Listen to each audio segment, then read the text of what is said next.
Time to fire up the VCR. This one's my favorite.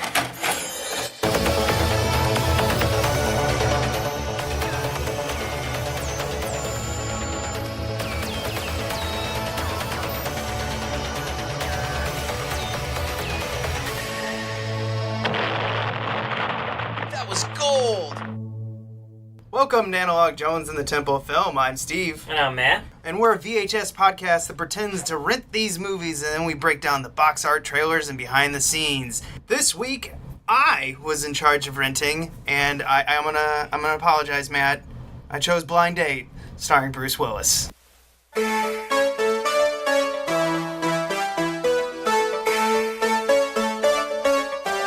Less than 12 hours ago, this man had a good job and a promising future. Last night, he went on a blind date. Today, he's paying the price. You're allowed 2 phone calls. Hey, Ted, it's me. Walter. Your brother, Walter. And I'm just calling to thank you for fixing me up with Nadia last night.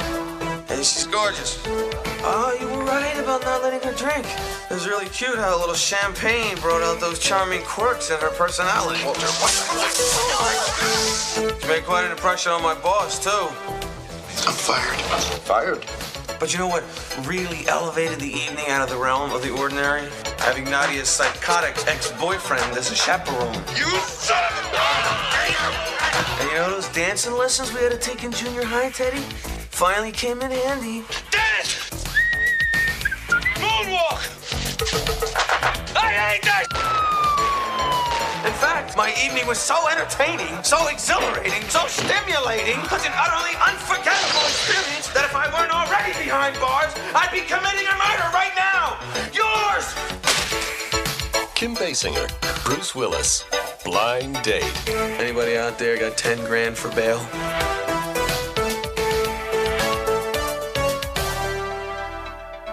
Blind Date. Yes, this is week 2, right? In our Stars Before They Were Stars marathon we're doing here.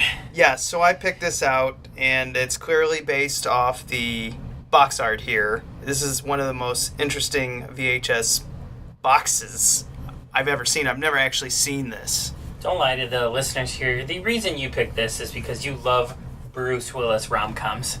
It's not true at all. This might be the first Bruce Willis rom-com I've seen. Yeah, you've never seen Moonlighting, right? His show. No. I've never seen that either. I'm aware of its existence, but yeah, never seen it. I guess I should bring up that this is a gift from Scott Roger of Horror Movie Night, also in the Geekscape universe, and he got this for me mostly because he probably saw this at an estate sale and said, "Hey, Steve's a dork, he'll love this." The reason we're doing this is this very strange box that this one has come in. Yeah, and we're not going to go into a history of this film because, well, I mean, the director is sort of famous. I mean, Pink Panther and all that. We've got Blake Edwards. Yes.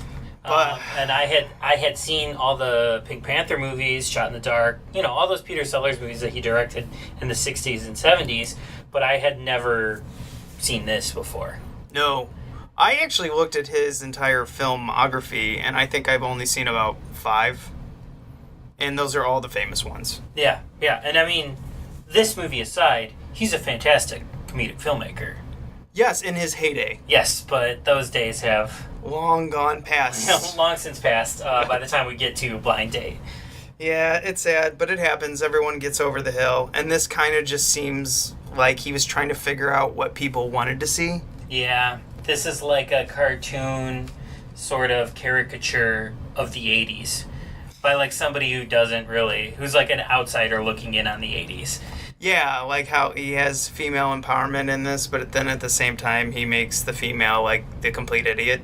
Yeah, we'll get into it when we get into the movie, but I don't really know what this movie's like trying to say, and I know it's not trying to say much because it's a rom-com, but like what side it falls on with any issue that it sort of talks about, because there's female empowerment, there's sort of like the 80s like yuppie movement, and it seems to have these comments on these things, but like very just like non-specific and not like really choosing any kind of a side, just like this is what this is. And it's just, yeah, it's very flat. Well, this just seems like a movie with a bunch of events that ties together, that forcefully ties together at the end, and you're like, okay, well, that was technically a movie. It's just one that I don't care about. Yeah.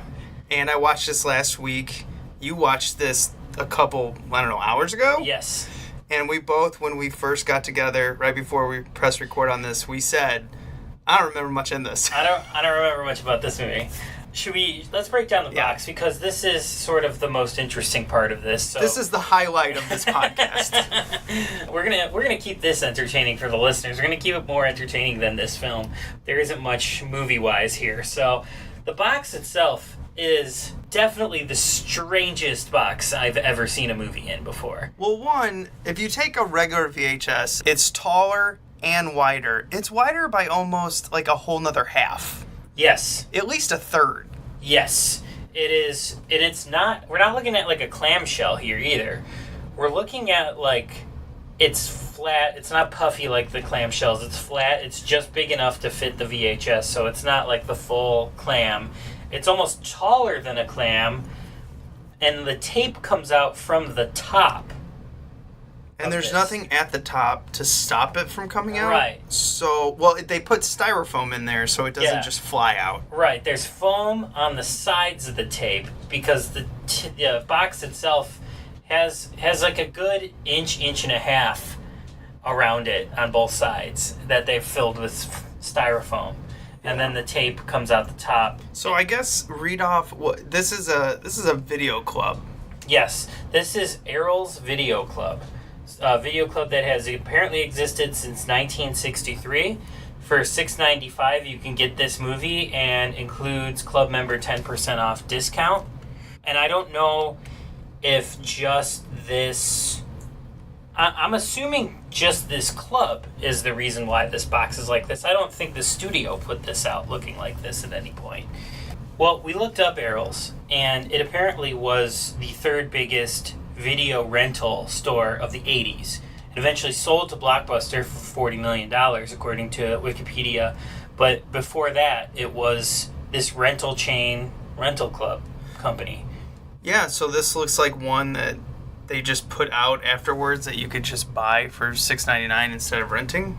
Yeah, that's what I'm thinking it is. So this is probably like, you know how the previously viewed movies at Blockbuster sometimes came in their case? This is probably the Errol's equivalent of that. But I've never seen these before.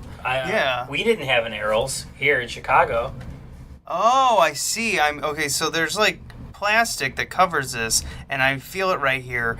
The movie VHS cover is a sticker. Oh, wow. So, yeah, this must have been what they had in their stores. This must have been what you picked up on the shelf here. This is really cool. Now, I had no idea that I'm going to call it E-Rose. I didn't know that they had over 200 stores. I'd never heard of this place. Yeah, maybe they're not Midwest. Maybe that's why we didn't know about them. Well, it said only 5 states, so 200 stores in 5 states. Oh, wow. Holy shit. They dominated one area. Yeah. We could look it up, but no. No, we looked up enough. We did enough of that. Yeah, but so this is in a massive box with the styrofoam in it and the tape and then the sticker of the cover. Let's talk about the cover in the back here. So the cover is Bruce Willis, disheveled, no shoes, dirt and blood all over his shirt, looking crazy, with like an angelic Kim Basinger hanging over his shoulder, and like that, like 80s school portrait type background, soft lighting head. Yeah, she's gonna get you, Bruce. Yeah. And it says a Blake Edwards film. Kim Basinger is top billing over Bruce, but Bruce's name is slightly higher, which is just like, he's like, all right, I'll take second billing, but you gotta put my name higher above the title. Yeah, and they try to pull it off because Bruce's hand is in the way, so it pushes Kim Basinger's name down. But it doesn't do that here in this credit block, which is insane. That is so weird. So they have it twice. Right. Like, both times, both Kim Basinger and Bruce Willis's name are above the title. She's first, he's second, but his is like pushed up slightly. Oh man, if anyone's listening, I'll put the actual VHS cover on the Facebook page, but wow, that's so weird and awkward. Like, do you really get that scared about it? Like, that sounds like a very Bruce Willis thing to do. Yeah, like, oh man. I'll take second billing, but my name has to be higher. My masculinity can't take it. Yeah, sounds like a very Bruce Willis thing. The back the side and the bottom, which I guess is probably cut off from the typical top part for the sake of this box. You're gonna have to put a picture of this whole thing on the thing this because is it's crazy. so hard to describe. But it is the RCA Columbia Pictures releases, so they all have the black spines. That was just a thing they did, the black spines with the red square around them. You guys might remember if you had the Ghostbusters VHS when you were a kid, they all had this same black and red Yeah, so this white is letters a lot. aesthetic. This is a lot of work taking one of their giant video things that they've got, video cassette holders, and then taking each part of the VHS cover, turning it into a sticker, and then putting it over it. Yeah. Or at least cutting it off and then gluing it. That's a shit ton of work. Yeah. And then just a shit ton of plastic too, because if all of these are wrapped in this same plastic covering too.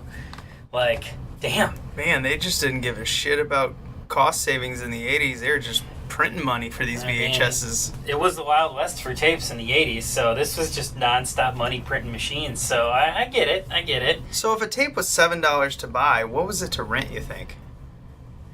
$1, you think? Man.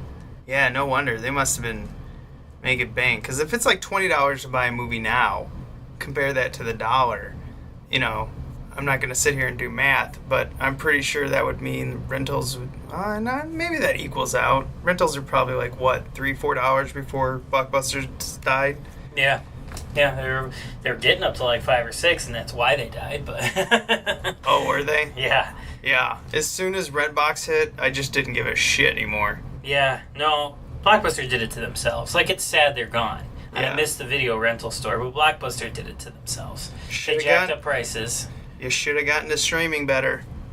Or the mail service, because the mail service is actually what killed them. Oh, yeah, you're right. Netflix's mail They service. did that yeah. mail service, and it sucked, so they should have spent the time on the future, man, and then gotten into streaming, but they did it to themselves. Nevertheless, let's flip this bad boy over and take a look at the back here. So, for those of you who don't know what Blind Date is, here is the description. When Bruce Willis is set up with gorgeous Kim Basinger, the perfect blind date, all capitals, of course, dissolves into disaster in this sexy comedy caper. Workaholic Walter Davis, Willis, moonlighting, invites beautiful Southern belle Nadia Gates, Basinger, no mercy, to a button-down corporate dinner, expecting to impress his associates with this dazzling beauty. But all hell breaks loose when Nadia has one too many and reduces the evening and Walter's career to a shambles. Bad turns to worse when Nadia's insanely jealous ex-beau, David, John Larroquette, Night Court, discovers them together and decides to annihilate the unsuspecting Walter. Can true love blossom amidst this hilarious havoc? Will Nadia and Walter ever get down to courting each other instead of courting disaster? Find out in the zany Blind Date, where first encounters can lead to close encounters of the worst kind. PG-13. Well, there you go. There's the entire movie. Yeah, a couple of super boring stills on the back. There's one of the scene where Bruce Willis gets drunk and acts like a fool in front of Nadia's colleagues. There's like a flirty one between Basinger and Willis, and then there's a fight between Larroquette and Willis. Those are the 3 stills they give us, and I just feel like I don't know. I feel like if I picked this up in the video store, I absolutely would have passed on this one. Definitely. So, but we're renting it now. But we didn't pass on it, so let's put it in and talk about it. And before we put in this tape, let's listen to a commercial here for Geekscape's new film. Hey Geekscapists, Jonathan the Podfather here, and when I first started Geekscape back in 2006, it was just a podcast, but then it grew into a podcast network and a community, and the whole plan was to turn it into a production company so we could make cool films and TV ideas and all sorts of stuff for you guys. We'll always be doing the podcast, but right now I want to let you guys know that we're running a Seed and Spark campaign for one of our first original productions. And this is a co-production with Dweeb Darlings and Fonco Studios called Stalking LeVar. It's a continuation of the web series Stalking LeVar. If you go online, go to YouTube or dweebdarlings.com and look for Stalking LeVar, and you guys will find a pretty fun 2 seasons of this show we're going to make a short film out of it, but we're going to need your help. So go to seedandspark.com, search Stalking LeVar, as in LeVar Burton, and you'll find our project. Listen, if you can't donate, it's okay. Just follow and share. That'll help us out a whole lot. And then if you can donate, as some of your fellow Geekscapists have, we'd appreciate that too. The campaign's going to be running for a while, so I really, really appreciate you guys checking it out, and enjoy the rest of this show. All right, the tape was in, and depressing time. No trailers. No trailers. Just right into this fucking movie. I know, it's very... Well, I've described what it's like to not see trailers, and no one agreed with me, so I will not use that analogy or whatever simile where it's your mom walking in on you having sex. Yes. No one liked it. We talked about that one. Yes, I remember that. I don't see the comparison. But no trailers. Major bummer. And we just get started. This is a TriStar release, so we get the TriStar logo, the 80s one that I remember seeing 1,000 times because I watched Hook so many times as a kid. And it brought back some memories seeing the old TriStar logo. And then the movie starts. Yeah. I didn't know what to expect in this film. So we already can explain this to you. It's a blind date. She gets really drunk, makes a fool, gets him fired. Then he starts to be foolish, getting drunk and stuff because he's just kind of reacting to her getting super drunk. Phil Hartman set them up. At the end, blah, blah, blah, they get married. Yeah, this is kind of a strange setup for a movie because the movie spends so much time on their blind date that it would have made way more sense to have the whole movie just be the blind date. But you get about 75 to 85% of the movie is the blind date. And then you get the rest 25% to 15% is like after. And it's so weird. It does, like the pacing and the way it's set up is so weird because you have most of this movie take place on one night. And then we just kind of go down the line of like a couple of random days then. Well, I thought it was going to be a one-night movie because it was blind date. And I'm like, oh, they're going to, like, these two are going to get together and have a terrible blind date. No. Right. I think it would have been a lot more interesting instead of making Kim Basinger's character the bad guy because she can't handle her alcohol. How about you just put them into a scenario that's shitty and they fall in love getting through the shitty scenario? Yeah, there was a way, probably easier way, like a less convoluted way to make this movie happen, but they just didn't figure it out. And they got so, caught up on like, she gets wild when she gets drunk, Bruce, maybe you should get her drunk. And then she gets drunk and it's like, oh, wild means she's going to be like acting like an idiot and ruin his career, blah, blah, blah. And it's like, there was a better way to do that, you know, like it, and not like in like a, like, better for, you know, female representation way. I just mean story-wise, there's a better way to do this. It just seems so lazy and so boring to have it be this way. Well, at the same time, so they set up Bruce Willis as this very boring character of, he's like an accountant for something. I don't know what it was, but he had to do with financing. Right. And a big Japanese businessman is coming to, I don't know, do some kind of deal with their business. So, you know, he's boring, but he's dedicated to his job, and he wants to go somewhere. So I looked at it and I go, okay, so this is a character where, like, we get his motivation.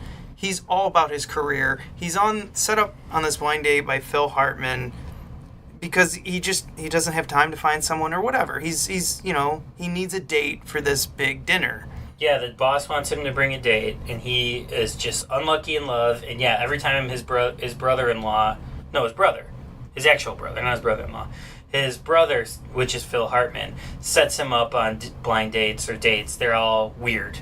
And, you know, one's got a cat in the freezer, one's an embalmer, one's, you know, blah, blah, blah. So he always gets stuck on weird dates, and he strikes out. Finally, he meets, Kim Basinger, who he set up with through Phil Hartman, who then, at that point, is, like, dropped from the movie until, like, the last 15 minutes again. And he's one of the bright spots of the movie. Yeah, to have such a charismatic actor and just remove him for a good 40 minutes was disappointing, especially nowadays after Phil Hartman's passing. As soon as you see him, you kind of I lit up. I was like, oh, it's Phil Hartman! Yeah, no, it's exciting when Phil Hartman shows up and stuff because he's brilliant and he's so funny. And he's really good as a shady used car salesman who would even rip off his brother. Right, which we learned very early on in the movie when the blind date gets set up. Yeah. Of course, we learn too, Bruce Willis actually has more of a passion for music, and that this accounting thing isn't really a passion, it's just something he's trying to do to climb the corporate ladder, blah, blah, blah. You know how that goes in all these movies. He gets fired, finds his passion. But does that ever come back? Yeah, at the end, he's playing a guitar. Oh, yeah, when they're, on their honeymoon? Yeah. And they have a Coke instead of champagne? Yeah. I was like, oh, okay, well... Yeah. Yeah, that was really forced, look, she's no longer an alcoholic, or... I don't know, whatever. Keeping the drinks away, whatever, blah, blah, blah. So it comes in, he asks his brother, what do you mean she gets wild when she's drunk? And he's like, oh, she gets wild. And then he immediately takes her to a recording studio and shoves champagne down her throat. Now, she accepted it. It's her own fault, too. But I was like, is this how we're going to set up this character that we want to like? He sees that she's beautiful, which, by the way, she has brunette hair in this. I thought that was very odd. This is the only film I've ever seen where she's a brunette. Yeah. It's still kind of... It's more of that sandy blonde, though. There's still some blonde peeking through, but yeah, she's... No, it's pretty dark, though. I mean, compared to what she typically is. Yeah, to be the blonde bombshell that she, made a career off of, but yeah, it's very strange. Really understand, because I looked at the films before she was in this. She's a blonde, so I was like, they specifically wanted her to be brunette, and I don't know why. Or, dirty blonde or whatever. Yeah, I don't know. I don't know that choice. Yeah, whatever. So she's really pretty, so he immediately, puts alcohol in her because she gets wild. And I was like, well, it's also your fault. She shouldn't drink because she knows how she gets, and then you shouldn't immediately break the rule. Right, yeah. Kind of makes him unlikable at that point. He's not trying to, he's not going to rape her, No. He's not being a Harvey Weinstein. He's just being, a dude. And it's just disappointing. It's I don't want to see this. Well, the thing, yeah, you're right. It's not like he's going to rape him. And he was actually being very polite, very smooth, and, a dash of, charisma going on there. And I was like, okay, I get what you're doing, but why set it up that she gets wild when she's drunk? How about Phil Hartman not tell him anything so he wouldn't know if you're going to do that? There's just so many hiccups in this movie where you're why are you doing this? Yeah, convoluted. Like I said, the story is unnecessarily convoluted. You could have had another, After Hours type movie where it's just this one night, everything goes crazy, and they fall in love. That's it. That's all you needed to do, and it would have worked out. Bruce is charming at this time. He still gave a shit when he was acting at this time. Mm-hmm. Kim Basinger is on top of her career, just superstar at this point. That's all you needed. It drives itself. I don't know why they overcomplicated it and overconvoluted this story. Well, then they introduce John Larroquette, which plays the crazy, jealous ex-boyfriend who is also a lawyer. And he just fucks shit up. Yeah, another bright spot in the movie. We talked about it before we started recording. He's fun to watch here. Yeah, but his character is so overdone. We've seen so many of the jealous ex-boyfriends. Now this one definitely goes Three Stooges with him, which was odd. But he's just very watchable. That's what it is. I mean, there's no moment in this movie where I was laughing. Because it's just not a funny comedy. It's just, flat. I didn't hate it. I wasn't, hate watching this movie. I just was oh, hi. I just was, completely unaffected. But, every time Larroquette showed up, I was like, okay, I've got something to watch here. I wasn't laughing. And his whole shtick is he keeps crashing into things in his car. And that's, the recurring joke with him. And it's not funny. But, when he's on screen, I'm like, oh, something. Well, it was kind of funny as in like a earnest movie where like, are you selling this to 8-year-olds? Because they'll laugh at that. Yeah, there's a few jokes in here, like when he continuously crashes into things, or like there's a scene with the judge later on where he's representing him and the gavel comes flying off and hits the typist in the head, and it's like slapsticky humor or whatever. But I'm like, who is this movie for? Yes, because at the end, what happens is Bruce Willis pulls a gun on cops, doesn't get shot and killed. Because he's white. Because he's white, yeah. White male. Yes. I should even... So I laughed at that. Or I didn't laugh at it out loud. I go, yeah, of course he didn't get shot, yeah. So he ends up going to court, and Larroquette defends him so he can marry Kim Basinger, because she makes a deal. Like, hey, get him off, and I'll marry you. So she does, and then we get them going to Larroquette's father's house, which is the judge. And did you catch who the judge was? I recognized him, but I don't know the actor's name. That's William Daniels. That's George Feeney, my friend. George Feeney. Boy Meets World? Oh, boy. I saw it before, but I wasn't a regular. Oh. I wasn't a regular watcher of Boy Meets World. Oh, no. This is probably another age difference thing between you and I. Yeah, maybe. Yeah, I didn't watch this. I was aware of its existence. I had seen some episodes, but this was not one I regularly. Oh, man. Our friend Matt on Geekscape, he does a Boy Meets World podcast. And nice. He just finished season 1 not too long ago. They're going to do season 2. So, anyway, right when I saw him, I go, oh, it's George Feeney. Nice. It's Mr. Feeney. Nice. So is their teacher. Anyway, check out his podcast on that. It's kind of interesting. I like it. And I thought it was clever how they made him, John Larroquette, and Feeney. I'm just going to call him Feeney. They happen to be father-son. But man, Mr. Feeney is really nasty to his son. Now, in a way, I get it, because his son's a dipshit. Yeah, like it's like the super successful, and like they've got this sprawling mansion and everything, super successful judge father, and then like the idiot son who's like, he's in law but he's the bumbling idiot. Yeah, and I assume he's good because he was in a huge building when Kim Basinger, visited him. But I mean, he also could have had the right connections. It's part of the times, I guess, whatever. It's not what you know, it's who you know. Yeah. So, but anyway, Bruce Willis breaks up the wedding, and then he falls in love with her because she's pretty. I never caught why, but she ends up getting drunk at the wedding from like liquor-filled chocolates. Yeah, that he gives her chocolates. Bruce Willis does that. He is syringe injecting brandy into. Yeah. To get her drunk at the wedding, so she, destroys the wedding like she destroyed his career when she got drunk that night when they were supposed to go on this date with his boss or whatever. Yeah. And she really doesn't wreak much havoc. He just they're like, does anybody see that this... I mean, she says she doesn't want to do it, and then just the creepiest thing, we'll take it to a vote. We'll decide if she's gonna marry him or not based on what you guys all think as a vote, which is just disgusting and creepy. And then Bruce Willis is like, "No, I love her." And that was it, and that's sort of it. Well, yeah, and then when they kiss in the pool at the end, I was just like, "Oh, so they're in love now?" When did that happen? Yeah, it's like she bails him out of jail. She's the one that actually bails him out, and then Larroquette's got to represent him when he goes to court or whatever, but he gets bailed out by her, and then they have this really strange interaction in her room while they're both hungover. Oh, in the bed. That is so bizarre. And I was like, are they falling in love or do they still hate each other? I don't know what this scene is. I was so lost during that part.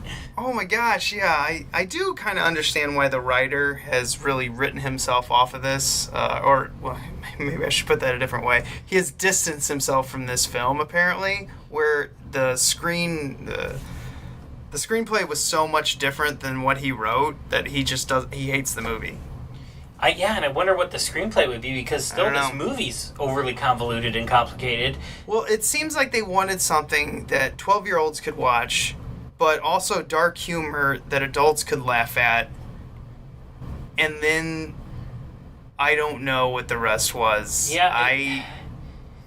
It's just that classic case of, I guess, not not leaning too much towards one thing or another, so that it just falls completely flat. Like it's not a dark comedy, it's not a slapstick comedy, so it's just nothing.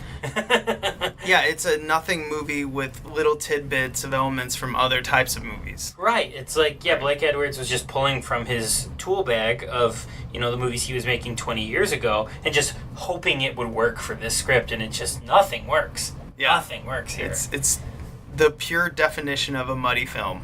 Yeah, and it's not the worst movie I've ever seen. It's just so instantly forgettable is the problem. Well, I guess we should move on. I will. There is one thing I laughed at this, but I wasn't laughing with the movie. When he runs into the Japanese businessman in the tall tower building, I was like, oh, we're getting some Die Hard here.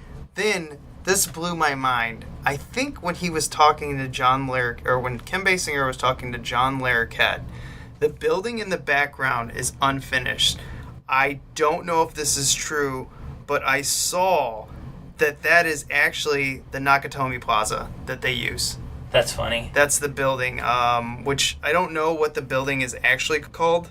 Probably should have wrote that down. But if that's true, that's amazing. Yeah, this movie foreshadowed Die Hard. At least there's that. At least there's that.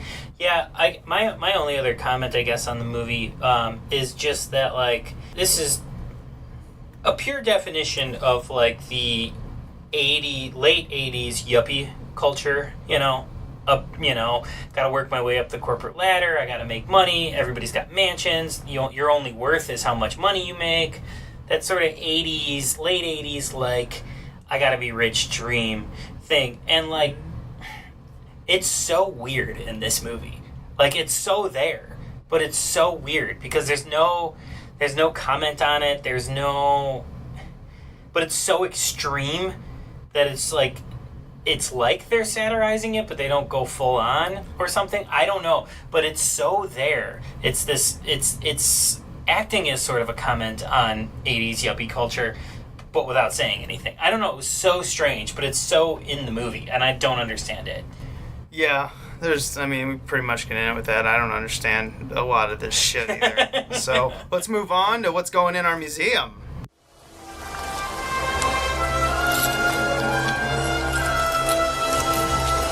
This is the second time I've had to reclaim my property from you. That belongs in a museum. So do you. All right, we're going to move on to the segment we call the museum. It is where we take something from the movie that we either put in our museum because it's gold and we want to take a look at it and admire it and remember it forever, or we take a lump of coal to learn from because it's bad. And I think we're both putting in lumps of coal this week. Accurate. Should I go first? Since I picked the movie? Yeah, go ahead. All right, my lump of coal is you gotta make likable characters. The two leads, not both of them have to be likable, but at least one has to be likable to carry you through the film, and both of these strike out. I just don't like either of them. I don't hate either of them either. Right, like I gotta hate them then if you're not gonna make me like them. Yeah. Like make them hateable, watchable characters, but they're just so flat. He's got nothing going on. She destroys his life, but she gets drunk and doesn't mean it. She doesn't mean to destroy his life, so she's not like an asshole. But, and then like he's not an asshole either because he's not like, you destroyed my life, I've got to ruin yours. He's just like, this is terrible. And then they fall in love, and it's just like, what? Yeah, yuck.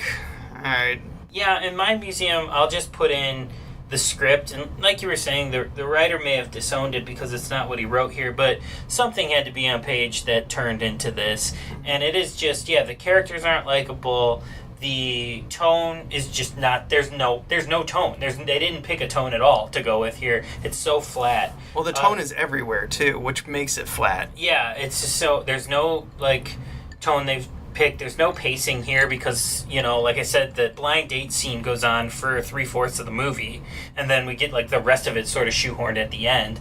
Just the over-convoluted, like, well, she gets drunk and she acts wild. Like, if you're gonna make a movie about somebody who gets drunk and gets wild, have the whole movie be about that and not, again, 3/4 of it and then abandon it, something like that. And, like, Phil Hartman is probably one of the better characters in this, and he's dumped off just again throughout most of the chunk of the movie. Larroquette's fun to watch, but he's got nothing to do because he's just the obsessed boyfriend. There's no other layer to it there. The script is just too bad. Yeah, and I don't even remember picking up on why or how he initially met her, why he fell in love with her, if she was ever in love with him. There's none of that that I can remember. No, none of that's there. And like what, I don't know. And I can't fault Blake Edwards here. We were talking about it, and it seems like the end of his career, most of the movies are kind of like this. But this is still, it's a good-looking movie. This is still a Blake Edwards movie. He, is still shooting in scope widescreen, so the movie looks massive. The movie looks huge. He does his kind of thing where he doesn't use a lot of score, especially during the comedic moments or whatever. It feels very much like one of his movies. The script is just not there, so I'm not going to fault Edwards on this one, even though his career kind of went this way. It looks like he purposely picked this script, from what I read, which I kind of was going down the same road you were, but it appears at the end of his career here in the late 80s, early 90s, he was picking some bad stuff. So I think not only was he trying to figure out what people wanted to watch, but he was also trying to figure out which direction to take the end of his career, the Twilight. Because, the stuff he did in the 70s, 60s and 70s, it would not work in the 80s. Right, yeah, you can make a Pink Panther So thing. I can see why older directors get into this route. They're like, okay, like if you made 20-year-old stoner comedies like Kevin Smith did forever, and then once you're out of that, and then you get in your 40s, you can't do 20-something-year-old stoner movies because you don't know them anymore. Right, and Kevin Smith grew with his career. He did movies about fatherhood and adulthood and things like that. And then people complained, so then he kind of went, well, let's go back to wacky, which he did after Red State. He did, Tusk. He did Tusk, but he put wackiness in that, and I like Tusk for the bizarreness, but I like bizarre shit. And then he did Yoga Hosers. But the whole point of this is sometimes you just lose your way in your career. Like, what type of movies should I be doing? And now he's doing, let's do movies for my kids, which literally he put his daughter in, 2 of them. So it gets rough because you got to figure out, you got to do something Yeah, and Blake Edwards, I just feel like didn't grow. He, tried to figure out, and maybe that's why there's this rampant yuppie thing happening in this. He's trying to figure out what people like in the 80s, but he's just out of touch and doesn't know. Yeah, out of touch. I think he is. I mean, he's trying to do 30-something-year-old yuppies in this, and he was probably in his 60s. He didn't know what that was like. Yeah, so, I mean, if he was making movies for the 60-year-old demographic and they were comedies, he probably would have had a nice second career, second wind of the career, but instead he just kind of fell off doing these comedies when he kind of lost touch of what people wanted to see in comedies. Yeah, Kevin Smith, do a comedy about a guy who got really big and out of shape, and now he has to get back into shape because he might die. Because you just went through that. I bet you know that, and I bet it would be funny. Well, I think whatever Kevin Smith is going to do next is going to be interesting because he is willing to grow and change with the times. Oh, yeah. And I think that's what some directors need to learn from. And it may not always be a hit, but you got to grow a little bit. You got to grow. I make movies. If I was still making the same movies that I was making as a teenager, I'd be the most annoying motherfucker in the world. You got to grow. You got to grow with yourself. You got to grow with the times. All right, that comes to the end of this video. I think it's kind of clear that neither of us really recommend this. You can watch it free on YouTube. I'd say skip it. Don't even worry. Yeah, I watched it and immediately forgot it, so don't even bother. If you see this in the thrift store, just leave it on the shelf. Yep, totally. So, we're going to move into the movie I let you jackasses vote for. This is partially my fault. I put it up there. I just didn't think people would vote for the Lindsay Lohan, the Cannons. They did. I really want to thank you for giving me that role. I didn't give you that role. The director did. You're busy making my own little movies. What do you mean you make your own movies?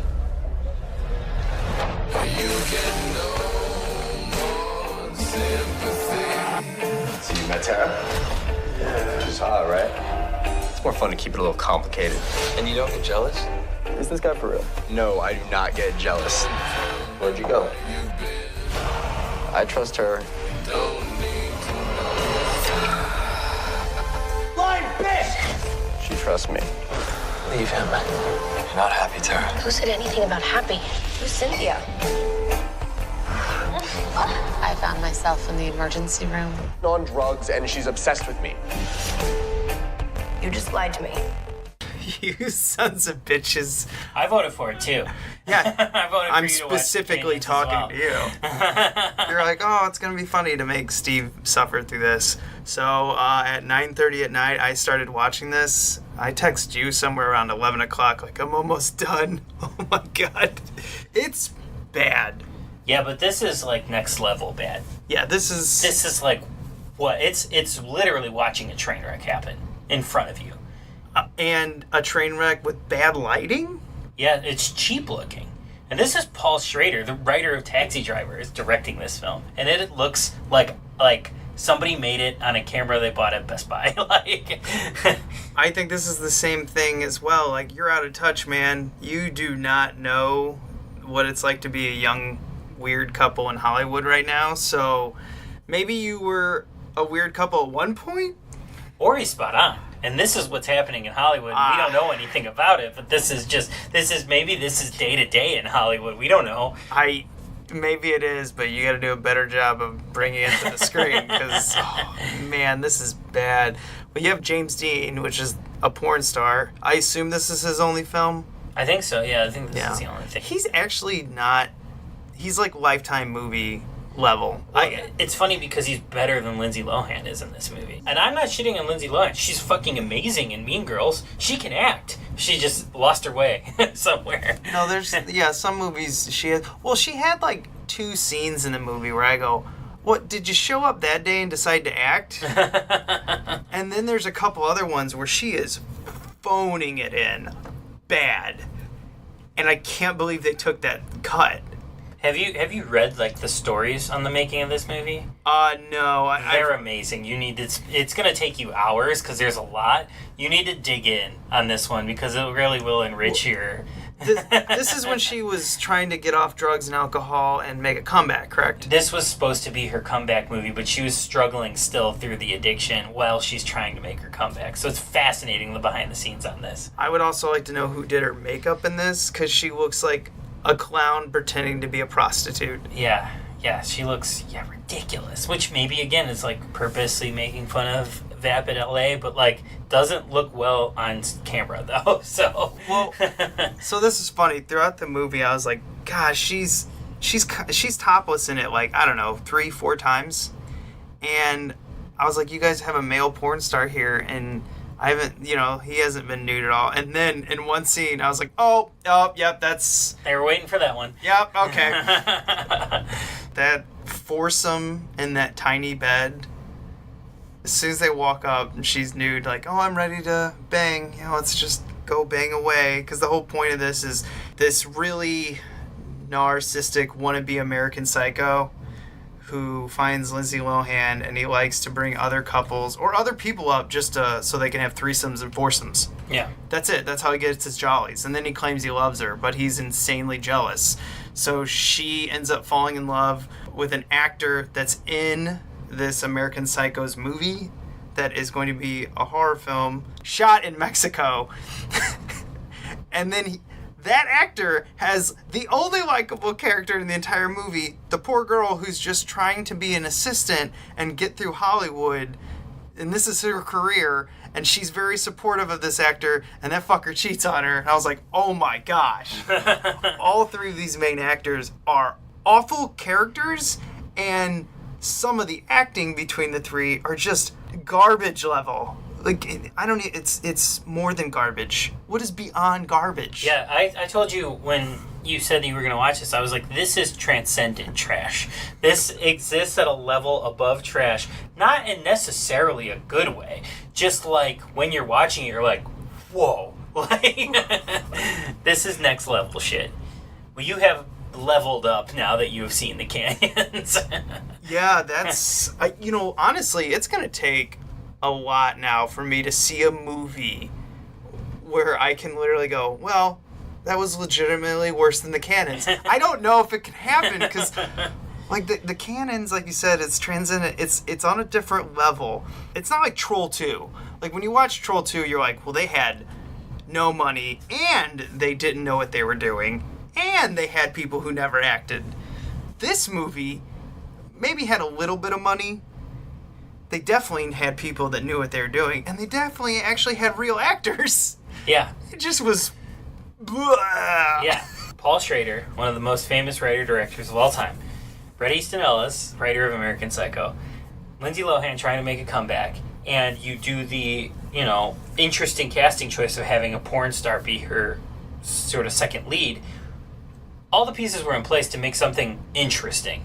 And I mean, it is interesting, but it is an interesting disaster.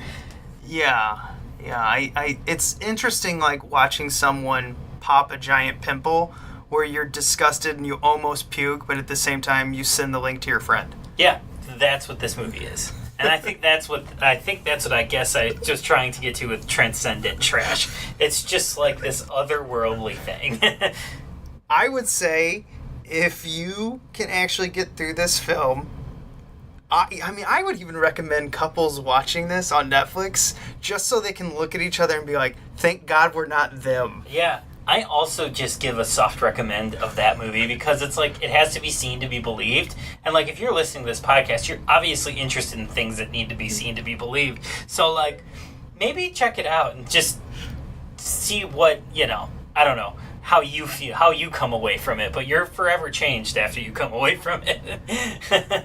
I think the one scene in the movie where the one actor is trying to get his job and the director has been set up, he's like, hey, the only way you can get this job is if you sleep with me, and the, like, James Deen character made him do that. The dude just goes, yeah, fine, let's go. And I was like, oh my gosh. Like, no one has morals at all. But again, is that just like a true comment on Hollywood? Because I would believe it. I would absolutely believe it.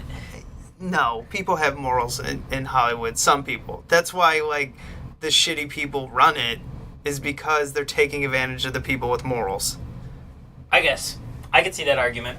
I mean, I can see that argument. Yeah, could you at least give up a little bit of fight to the director? Like, oh my gosh, I can't believe you're making me do this. And he's like, well, do you want your career to start? Something. Yeah. It was just like, yeah, fine. Pulls down his pants and says, let's go. And I'm like, oh, come on. No conflict at all. And that was after that giant conversation that everyone's gay in Hollywood. It's fine to be straight. It's fine to be gay. It's fine to be bi. But if you're going to be one, at least be it. Yeah. Don't just do it for a part. Yeah. I don't know. I know some people that make movies that I think would drop their pants in a second if they got a shot at, like, a big career. I don't know. Maybe. Well, I mean, if I was going to be the next Bruce Willis, yeah. But what if I'm, like, the next, I don't know, Pee Wee Herman? Yeah. Well, he dropped his pants anyway, but that's a whole nother story. That's bad example, my fault. All right, well, that's going to wrap it up for this week. And remember, we are on Geekscape now. That is awesome. We are going to be doing a lot more things. You'll even see maybe me write some stuff, maybe Matt. We're going to try. I'm a terrible writer, so... So am I, but I do it. You can see my stuff on Horror Society and be like, yeah, he is terrible, but that's okay. We make up with enthusiasm. That's right. That is exactly it. Enthusiasm for stuff that you probably don't want to watch, but you want to hear about. Oh, God. And you can listen to us on iTunes, Google Play, Stitcher, YouTube. We have a lot of choices now, which is awesome. So... get out there, listen to us, spread the word, and you can talk to us on Facebook all you want. Yeah, we're on the Analog Jones and Temple of Film Facebook page. Before we sign off, promote two things right quick. You're damn right you can do it. Yes. I want to let everybody know that if you're in Chicago, we have a world premiere coming up for Windy City Horrorama. Obviously, Horrorama, we have mentioned before, is coming back. It was a super success the first year. We're coming back in April, but we want to keep Horrorama on people's minds. So we have a world premiere on September 7th at the Davis Theater for a new horror anthology called Skeletons in the Closet. It is sort of like a Goonies, E.T. type Amblin-y horror movie. So it goes off into monsters and gore and things like that, but it's centered around kids on Halloween. So it is a lot of fun, and I think it's going to be a really fun world premiere. No one has seen it yet, so it'll be very exciting. Red carpet, cast and crew will be there. It's going to be a big deal. Tickets are available now. You can get them on the Windy City Horrorama page. There's an event page on Facebook and on Brown Paper Tickets. Come out and see it. It's a world premiere. You'll be the first to see this new horror anthology that I'm sure people will be talking about after it does eventually come out. But and it's, again, to keep Windy City Horrorama on people's minds. And then hit me up if you have any questions about that. Come see it. Come hang out. We love doing these screenings, and we want to keep doing them. And this helps build up for next year's Horrorama. And then the other thing I will just quickly plug is listen to my AFI List podcast as well. Yeah, when you guys did Schindler's List, that was... It's one of my favorite episodes. Yeah. It is a great... We were so dreading it, and it turned out to be one of the best episodes that we've done. I didn't expect that. I also love at the Water Tower. What's the movie I'm thinking about? With I Could Have Been the Contender. Oh, on the waterfront? On the waterfront, where you told Ashley that it was a musical at the beginning. Yes. I laughed out loud in my office while watching that, because she's just like hook, line, and sinker. Yeah, like I was just being a stone troll, and I was just like, you know, it's a musical, right? And she got all excited, and then I was like, I'm just kidding. Yeah, you gotta listen to him. It's a fun podcast. Very interesting, going through the 100 greatest movies of all time, well stoned. I can only imagine, and we'll probably soon find out. Well, you will find out very soon, because Star Wars is right around the corner, my friend. Yeah. It comes faster and faster. All right. Remember to be kind. And rewind. You're listening to the Geekscape Network.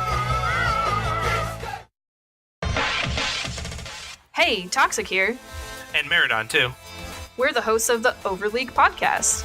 Are you a fan of Overwatch League, or just a fan of Overwatch in general? Well, if you are, we break down matches and all other Overwatch happenings, and we won't judge your main. Tune in every other Tuesday to the Overleague on Geekscape, wherever you get your podcasts.